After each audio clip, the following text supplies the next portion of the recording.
ఏం మాట్లాడుతాడో అర్థమవుతలేదు ట్రంప్. ఇంకా భయంకరంగా బెదిరించేటువంటి ప్రయత్నం చేస్తా ఉన్నాడు. కానీ ఇక ఇరాన్ మాత్రం అసలు లొంగేటువంటి ప్రయత్నం అయితే చేయట్లేదు. ఇంకా గట్టి స్ట్రాంగ్ వార్నింగ్ ఇస్తూ ఉంది. ఇరాన్ను రాతి యుగానికి తీసుకెళ్తాం, అమెరికాతో ఒప్పందానికి రాకుంటే 2-3 వారాల్లో అతి భీకర దాడులు. ఇక ఇది బాగానే చెప్పిన ఉద్దిగా. ఇప్పుడు నువ్వు తోక ముడుచుకొని ఇప్పుడు నువ్వు ఇరాన్ ముంగట చేతులు కట్టుకోవాల్సినటువంటి పరిస్థితి ఏర్పడింది నీకు. ఇప్పుడు ఇరాన్ సంబంధించినటువంటి అధ్యక్షుడు ఒక లెటర్ రాయడం జరిగింది. అమెరికా సంబంధించినటువంటి ప్రజలకు ఒక ఉత్తరం రాయడం జరిగింది.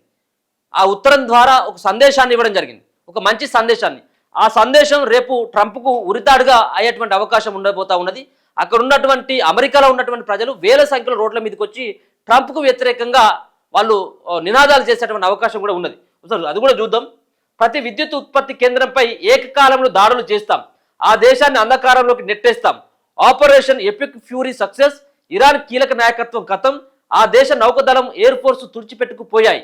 ఆపరేషన్ మిడ్ నైట్ హ్యూమర్ ద్వారా అణుకేంద్రాలు నేలమట్టం, మా లక్ష్యం నెరవేరగానే యుద్ధాన్ని ముగిస్తామని కామెంట్. మీకు నా గురించి తెలియదంటూ ట్రంప్కు ఇరాన్ కౌంటర్. అమెరికా అవమాన భారంతో తలదించుకొని లొంగిపోయే వరకు ఈ పోరాటం ఆగదని వార్నింగ్. ఇరాన్లో అతిపెద్ద బ్రిడ్జిని పేల్చేసిన అమెరికా. ఇక చూడలిగా మాక్రాన్ను ఆయన భార్య కొట్టింది. ఈ ట్రంప్ చెప్తా ఉన్నాడు, వ్యంగ్యంగా చెప్తున్నటువంటి మాట. కొట్టేది లేదు ఏది లేదు, కానీ ఇంకా దాన్ని రెచ్చగొట్టేటువంటి వ్యాఖ్యలు అన్నట్టు ఇదంతా కూడా. ట్రంప్ చిల్లర కామెంట్, ఆయన వ్యాఖ్యలకు స్పందించడమే దండగన్న ఫ్రెంచ్ ప్రెసిడెంట్ ఆయన చెప్తా ఉన్నాడు. అమెరికా ఇరాన్ మధ్య ఉద్రిక్తతలు తారస్థాయికి చేరాయి. అమెరికా ప్రెసిడెంట్ డొనాల్డ్ ట్రంప్ హెచ్చరికలు ఇరాన్ ప్రతి సవాళ్లతో పశ్చిమాసియాలో యుద్ధ మేఘాలు మరింతగా కమ్ముకున్నాయి. ఇరాన్పై రాబోయే రోజుల్లో భీకరంగా దాడి చేస్తామని ట్రంప్ స్ట్రాంగ్ వార్నింగ్ ఇవ్వగా, అమెరికా మెడలు వంచేదాకా తమ పోరాటం ఆగబోదని ఇరాన్ సైన్యం ధీటైన సమాధానం ఇచ్చింది. దీంతో ఈ ఘర్షణ ఎటు దారి తీస్తుందోనని ప్రపంచ దేశాలు ఆందోళన చెందుతున్నాయి. వైట్ హౌస్ నుంచి జాతిని ఉద్దేశించి ట్రంప్ ప్రసంగిస్తూ ఇరాన్పై అమెరికా, ఇజ్రాయెల్ సంయుక్తంగా జరుపుతున్న యుద్ధంలో తాము విజయం సాధించామని ప్రకటించడం జరిగింది. ఈ యుద్ధం ఏందో కానీ ప్రపంచ దేశాలకు చాలా ముప్పు అయితే మాత్రం వాటిల్లింది. సో వచ్చే 2-3 వారాల పాటు ఇరాన్పై దాడులు మరింత తీవ్రంగా ఉంటాయని హెచ్చరించింది. ఇరాన్ త్వరగా తమతో ఒప్పందానికి రావాలని, లేకుంటే మరింత భీకరంగా అటాక్ చేస్తామన్నారు. ఆ దేశాన్ని రాతి యుగానికి తీసుకెళ్తామని వార్నింగ్ ఇచ్చారు. ఇరాన్ సైనిక శక్తిని నామరూపాలు లేకుండా చేస్తామని, త్వరలోనే ఈ యుద్ధాన్ని ముగిస్తామని అన్నారు. మేం వారిని తిరిగి శిలాయుగంలోకి తీసుకెళ్తాం, వారు ఉండాల్సింది అక్కడే. ఒకవేళ ఇరాన్ చర్చలకు రాకపోతే ఆ దేశంలోని ప్రతి విద్యుత్ ఉత్పత్తి కేంద్రంపై దాడులు చేసి దేశాన్ని అంధకారంలోకి నెట్టేస్తామని ఇప్పుడు నువ్వు చేసేటువంటి నిర్ణయంతో నీకు ఏ దేశం నుంచి అయినా కానీ మద్దతు ఏమైనా లభిస్తుందా ట్రంప్ నీకు?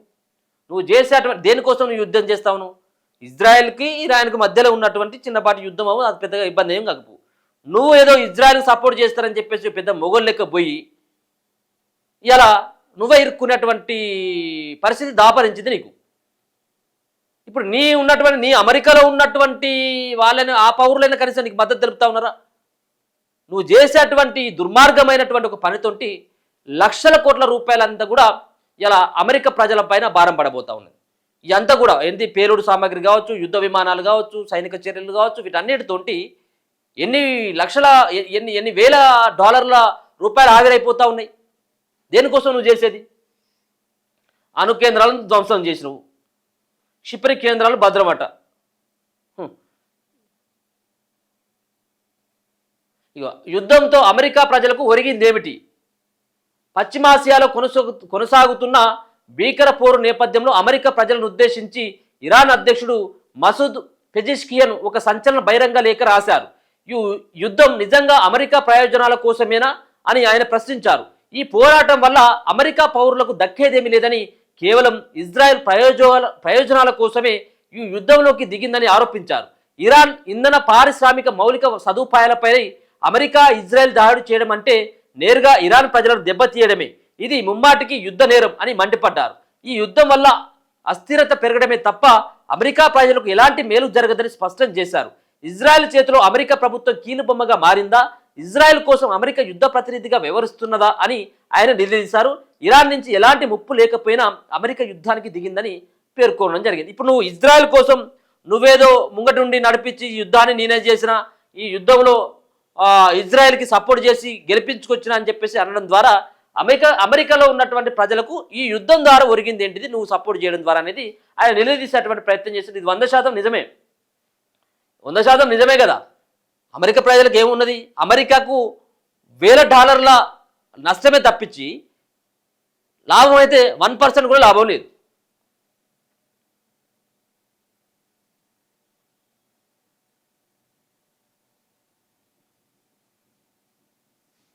ఇగో ఇదే ఇరాన్లో అతిపెద్ద బ్రిడ్జి పేల్చేయడం జరిగింది అమెరికా నిన్న. ఇరాన్లోని కరాజ్ సిటీలో నిర్మాణంలో ఉన్న అతిపెద్ద బ్రిడ్జిని గురువారం అమెరికా పేల్చేసిందట. బ్రిడ్జి కూలిపోతున్న వీడియోను ట్రంప్ ఈ మేరకు షేర్ చేసిండు. ఇలాంటివే మరిన్ని దాడులు ఉంటాయని హెచ్చరించిండు. కాగా ఇరాన్ కూడా గురువారం ఇజ్రాయెల్తో పాటు గల్ఫ్ దేశాలపై క్షిపణులను ప్రయోగించింది. మరోవైపు ఇజ్రాయెల్ వైమానిక దాడిలో ఇరాన్ మాజీ విదేశాంగ మంత్రి కమల్ ఖరాజీ తీవ్రంగా గాయపడగా ఆయన భార్య అలా చచ్చిపోయిందట. ఇగో బ్రిడ్జిని మొత్తం పేల్చేసింది ఇక్కడ. ఇక హోర్మోజ్ రీఓపెనింగ్ రంగంలోకి బ్రిటన్ ఉంది. దాదాపు 60 దేశాలతో అత్యున్నత స్థాయి సమావేశం మీటింగ్లో పాల్గొన్న భారత్ కూడా నిన్న పాల్గొనడం జరిగింది. హోర్మోజ్ క్లోజ్ ఉంది కాబట్టి చాలా ఇబ్బంది పడుతున్నాయి కాబట్టి 60 దేశాలు నిన్న ఒక అత్యున్నత స్థాయి సమావేశాన్ని నిర్వహించడం జరిగింది. ఈ హోర్మోజ్ని కనుక ఓపెన్ చేస్తేనే ఇప్పుడు ఉన్నటువంటి ఈ పరిస్థితులకి కొంత పుల్ స్టాప్ పడుతుంది.